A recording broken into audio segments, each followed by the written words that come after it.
Qari mill-ktieb tal-profeta Iżajja. Farġu l-poplu tiegħi, jgħid Alla tagħkom. Kelmu lill-qalb Ġerusalemm u għejdula li intemm il-jasar tagħha. Tħallset ħżunitha. Ħadet minant il-mulej darbtejn għal ġnubieta kollha.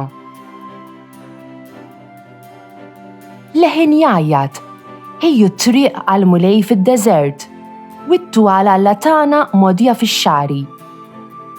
Jintradam kull wied u jitniżlu l-muntanji u l-għoljiet. Kull art imħabta titwitta, kull art imħarbta issir maqat u tfittx il-glorja tal-mulej. U l-bnedmin jaraw l-koll f'daqqa, għax fomm il-mulej tkellem. Itla fuq il-muntanja għolja, int li tġib il-bxara tajba lil Sion. Olli leħnek bil-qawwa kollha, int li tagħti l-aħbar it-tajba lil Ġerusalemm. Għajjat, la tibżax. Ejt lill-bliet ta' Ġuda. Għawnu Alla tagħkom, għawnu sidi il-mulej li ġej bil-qawwa u jaħkem bil-qawwa ta' drijow. Għawnu biħlasu miegħu u r-rebħa tiegħu qudiemu, bħal raj li jira l-merħla tiegħu. Bid-drijow jiġmaħħa u l-ħrief fih dan jerfaħħom u n-naċi reddow bil-mod imexxihom. Bierek ruħ tiegħi il-mulej. Mulej Alla tiegħi, inti kbir bil-bosta, bis-seb u l-ġmiel inti mlibbes, bid-dawl bħal b'mantell inti mkebbeb, inti frixt is-smewwiet bħal tinda. Bierek ruħ tiegħi il-mulej. Waqqaft fuq l-ilma l-għamajja rolja tiegħek, inti tagħmel isħab mirkeb tiegħek, fuq ġwiena ir-rieħ tiġġerra, l-irjieħ tagħmilhom ħabbara tiegħek u l-ilsna tan-nar għaddejja tiegħek. Bierek ruħ tiegħi il-mulej. Kemm huma kottrana l-emmejjel tiegħek mulej, kollha bl-erf għamilthom, mimlija l-art bil-ħlejjaq tiegħek. Dan il-baħar ta' kobor u wisa bla tarf, li fih jimraħ ħut bla qatt, bejjem żgħar u bejjem kbar. Bierek ruħ tiegħi il-mulej. Minnek jistennew il-ħlejjaq kollha li tagħtihom ikilhom f'waqtu. Inti tagħtihom u huma jiġbru, tiftaħ idejk u jiġbru bil-ġid. Bierek ruħ tiegħi il-mulej. Jekk taħbi wiċċek huma jinfixlu, jekk teħdilhom nifishom imutu u lejn it-trab jerġgħu imorru, ma li tibgħat in-nifs tiegħek jinħolqu u inti tġedded il-wiċċ tal-art. Bierek ruħ tiegħi il-mulej. Qari mill-Littra ta' San Pawl il Titu. Ibni, deret il-grazzja ta' Alla għas-salvazzjoni l-bnedmin kollha. Itrawimna nwarbu l-ħażen u l-ġibdiet tad-dinja biex nixu bir-rażna u l-ġustizzja u t-tjieba f'dan iż-żmien u nistennew it-tama ħinja u d-dera tal-glorja tal-Kbir Alla u s-Salvatur tagħna Ġesu Kristu. U talilu nnifsu għalina biex jifdina minn kull ħażen u jnaddafna u jagħmel minna poplu magħżul għalih. Poplu mħeġġeġ għall-emil it-tajjeb.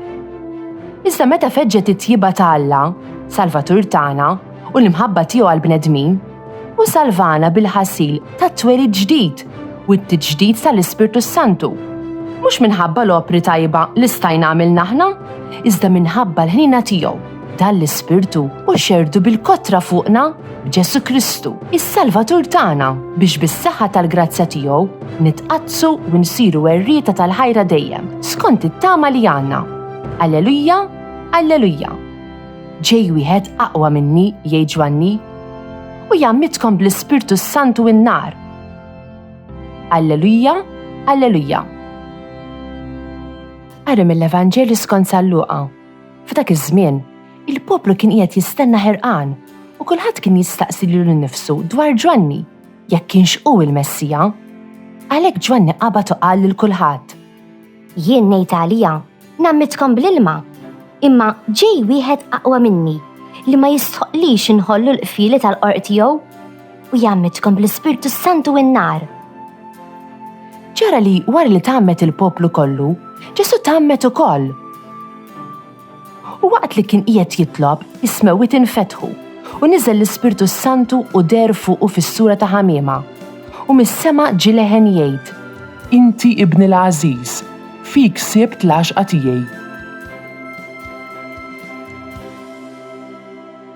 Illum qed niċċelebraw il-Magħmudija tal-Mulej u l-bidu tal-Ministeru ta' Ġesu li jdum 3 snin.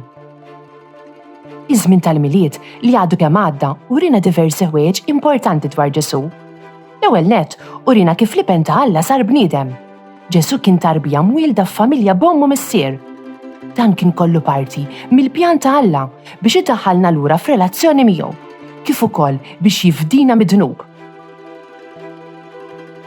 Dan jagħmlu permezz ta' Ġesu li twieled biex imut u jqum għalina. Imbagħad tallimna li Ġesu tarbija u l-veru sultan ta' Iżrael. Il-ġimgħa l-oħra, fil-festa tal-Epifanija, it-tlet maġi ġew jaraw lil Ġesu, is-sultan tal-Lut. Dan il-ħadd qed niċċelebraw il-Magħmudija tal-Mulej. Fil-Vanġelu, Ġesu jiġi ħdejn ix-xmara Ġordan u jitgħammed minn Ġwanni. Din tidher ħaġa stramba, għax Ġwanni kien jgħammed biss bl-ilma, waqt li Ġesu kien se jgħammed bl-Ispirtu Santu in-nar. Imma xorta waħda Ġwanni jaqbel u l-Ispirtu Santu jinżel fis-sura ta' ħamiema. U mis-sema ġie leħen jgħid: Inti ibni l-Aziz, fik sibt l-għaxqa tiegħi. Dan ifakkarna f'dak li qal Alla lill-profeta Iżajja.